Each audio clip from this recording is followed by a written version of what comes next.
कार्यक्रम के प्रायोजक हैं श्री मदन भाई रेखाबेन हुमड़, रूपेन प्राची हुमड़, अनगवीर आर्शवीर हुमड़, रिक्ता विशाल सेठी, आरिका अर्जुन सेठी। साथी,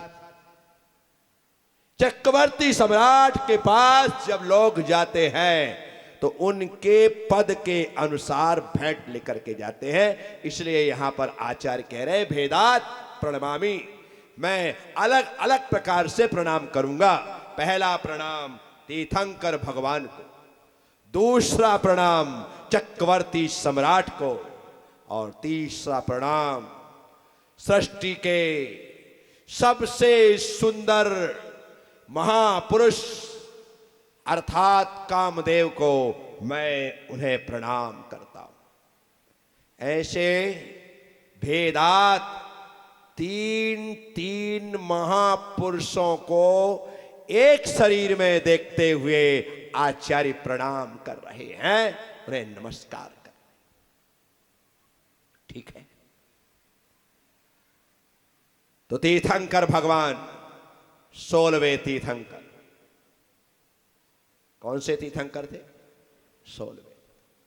पंचम चक्रेश्वर 5वें चक्रवर्ती थे। द्वादश कामदेव 12वें कामदेव थे। कामदेव की संख्या 24, कामदेव की संख्या 24। जैन शास्त्रों में हनुमान जी भी कामदेव थे, हनुमान जी भी, और वे थे 18वें कामदेव। जब हनुमान जी जिस काल में उत्पन्न हुए थे, पूरी सृष्टि में उनसे सुंदर पुरुष कोई दूसरा था ही नहीं। वे सर्वांग से सुंदर थे, वे कामदेव थे। अंतिम कामदेव जम्बू स्वामी हुए। कौन हुए? अंतिम कामदेव जम्बू स्वामी।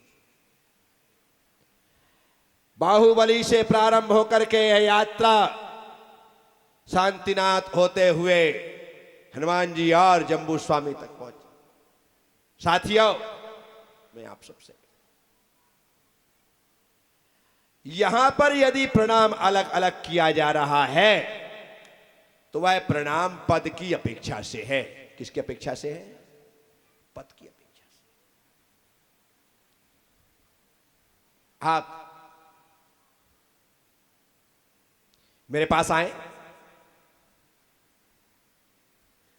सबसे पहले आप मुझे जानते हैं कि मैं आचार्य के पद पर हूं। जानते इसलिए, जो मुझे नहीं जानता है कि मैं आचार्य हूं, तो सबसे पहले आपको मेरा मुनि पद दिखाई देगा। कौन सा पद दिखाई देगा? क्योंकि दिखाई देने में सिर्फ मुनि पद ही दिखाई देता है, आचार्य उपाध्याय पद दिखाई। आप हम मुनियों को एक साथ बिठा दो, बताओ भाई कौन आचार्य है, तो आप यदि मेरा पेटेंट देख के कह दो कि हाँ ये आचार्य जैसे लग रहे हैं तो बात अलग है। अन्यथा दिगंबर मुद्रा से किसी को आप आचार्य उपाध्याय साधु के रूप में बिना परिचय के नहीं पहचान सकते।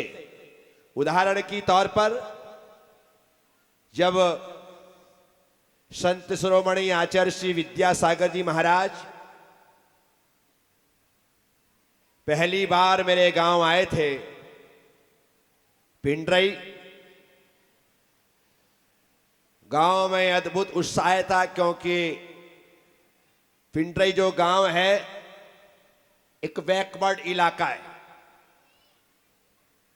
आदिवासी अंचल है, मंडला जिला। वहां पर पहले साधु संतों का आना जाना नहीं होता था। वर्षों में वहां के वासियों ने दिगंबर मुद्रा देखी थी। जब आचार्य श्री विद्यासागर जी महाराज पिंडरई आ रहे थे, गांव का बच्चा बच्चा अर्थात एक एक व्यक्ति, क्या जैन क्या अजैन, सभी उन्हें लेने के लिए पहुंचे। उसमें विवेक कुमार भी थे। क्या? विवेक कुमार भी थे, वो भी लेने के लिए पहुंचे। अब पहचानते तो थे नहीं कि आचार्य सिंह कौन से हैं। उम्र में भी छोटे थे, समझ भी कम थी, कभी देखा भी नहीं था, न साक्षात न फोटो में, गांव में आ रहे थे। तो रास्ते में हमें मिल गए समय सागर जी महाराज, जो उनकी टू कॉपी, क्या उनकी, बाद में तो उनके दोनों के शरीर में अंतर आ गया था। आचार्य सिंह थोड़े अलग दिखने लगे थे, समय सागर जी अलग दिखने लगे थे, लेकिन उस समय आप 80 के दशक में देखते तो दोनों भाइयों को पहचानना मुश्किल होता था कि कौन से समय सागर जी और कौन से विद्यासागर जी, ऐसी स्थिति। अब हमने उनको देखा और खुश, अपन तो लगे कि यही विद्यासागर जी और विद्यासागर महाराज की जय, लगा दी ढोक सब लोगों ने। और लगाने के बाद चलते बने उनके साथ साथ, वो आगे आगे चल रहे थे, आचार्य सिंह पीछे आ रहे थे। कम से कम आधा 1 किलोमीटर उनके साथ चले। किसी ने बोला कि विवेक कहां जा रहे हो? आचार्य सिंह के साथ। और बोले आचार्य सिंह तो पीछे आ रहे हैं। और बाप, आचार्य सिंह तो पीछे आ रहे हैं, ये नहीं है तो छोड़ो छाड़ो इनको, चलो दूसरे के पास चलते हैं।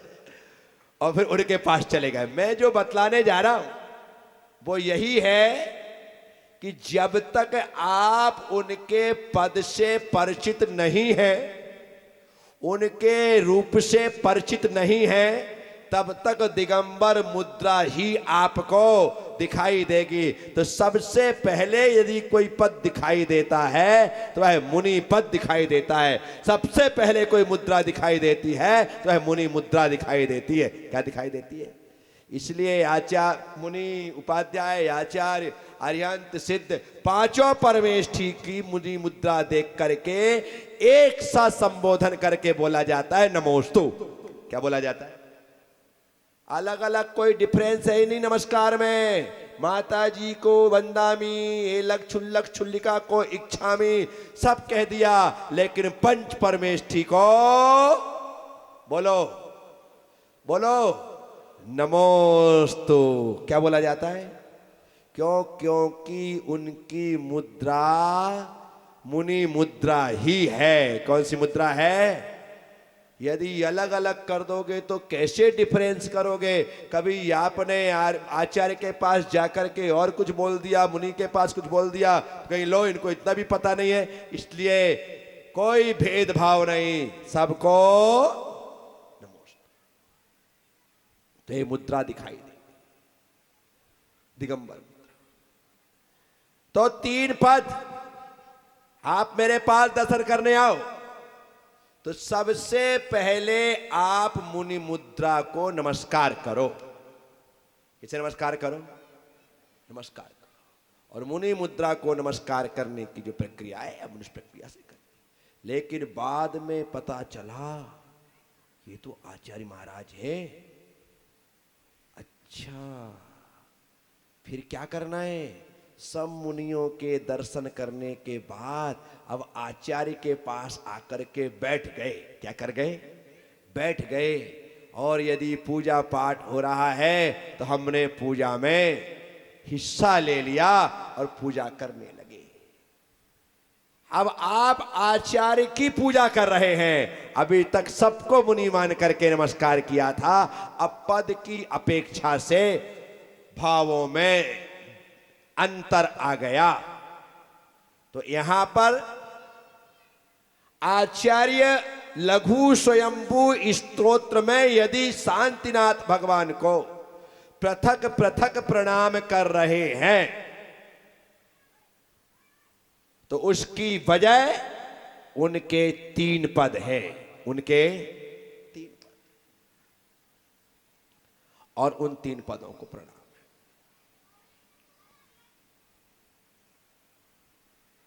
एक बात और, ये जितने शलाका पुरुष या महापुरुष है ना, ये शलाका पुरुष महापुरुष होने के बाद भी इनकी गति एक सी नहीं है। तीर्थंकर के रूप में जन्म लेने वाले महापुरुष नियम से पंचम गति को प्राप्त करते हैं, अर्थात मोक्ष जाते हैं। चक्रवर्ती के रूप में जन्म लेने वाले महापुरुष मोक्ष भी जाते हैं, स्वर्ग भी जाते हैं और नरक भी जाते हैं। क्या कर्म काट ले तो मोक्ष, मुनि बन के ना काट पाए तो स्वर्ग, और मुनि ना बन पाए तो नरक। राज्य का भोग करते हुए यदि कोई मृत्यु को प्राप्त होता है तो वह नियम से नरकगामी होता है। नियम से राज्य करते करते यदि मृत्यु होगी तो नियम से वह नरक जाएगा, यह सिद्धांत है। तो उनकी तीन गति, पंचम गति, देव गति या नरक गति। चक्रवर्ती नारायण प्रति नारायण नियम से नरक गति ही जाते। बलभद्र पंचम गति या देव गति जाते। कामदेव पंचम गति या देव गति जाते हैं, मोक्ष को प्राप्त करते हैं, वहां जाते हैं। ये व्यवस्था है। इसीलिए मैं आप सबसे कह रहा हूं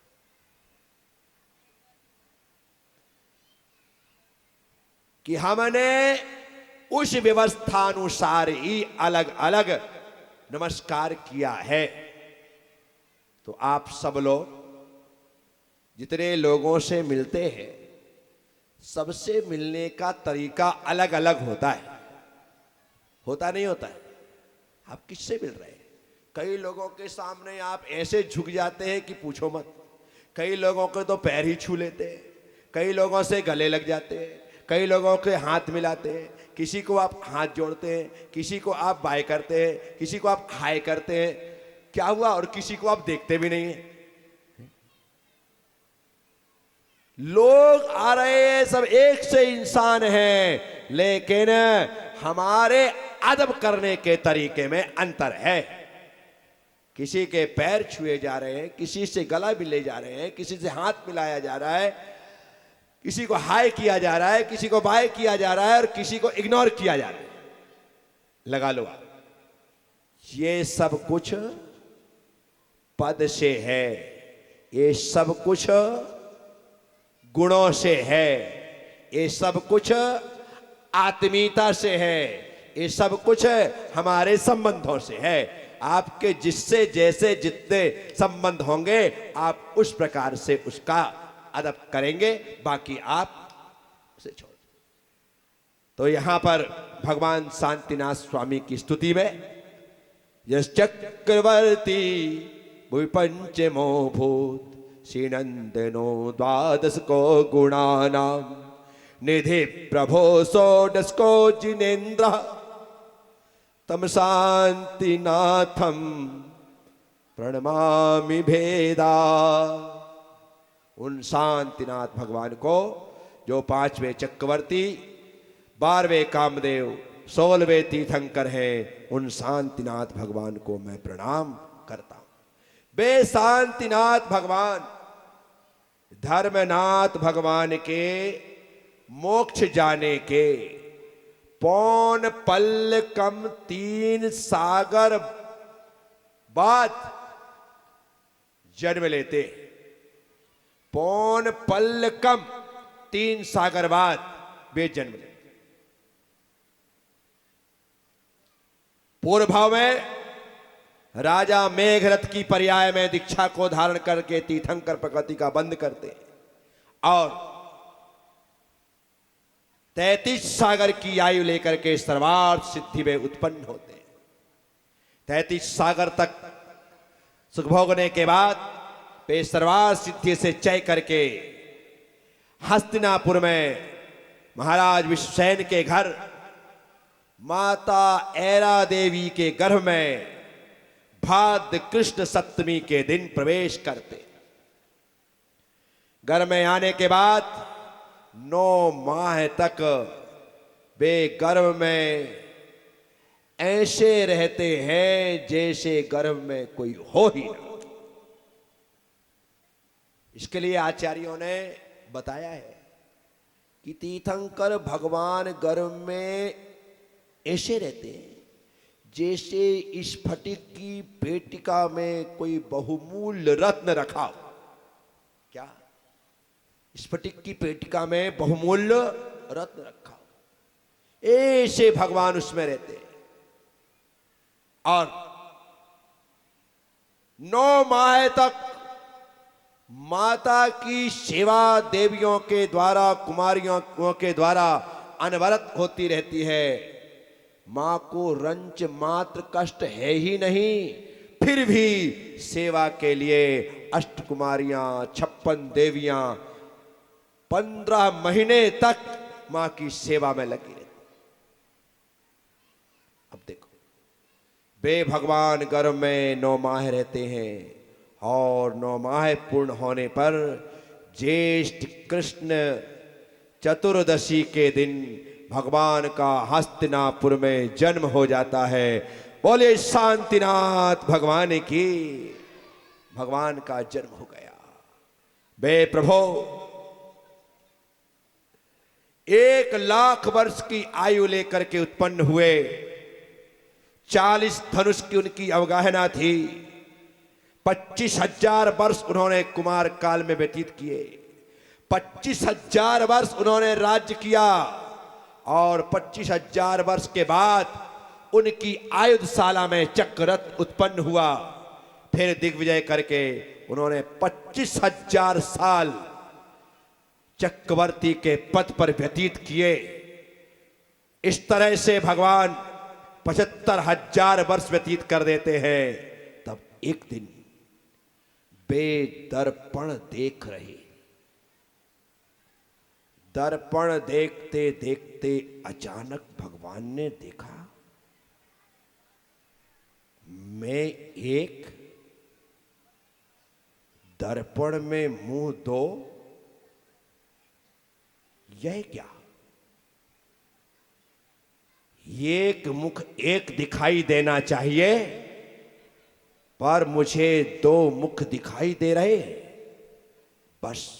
इस कार्यक्रम के प्रायोजक हैं श्री मदन भाई रेखाबेन हुमड़, रूपेन प्राची हुमड़, अनगवीर आर्शवीर हुमड़, रिक्ता विशाल सेठी, आरिका अर्जुन सेठी।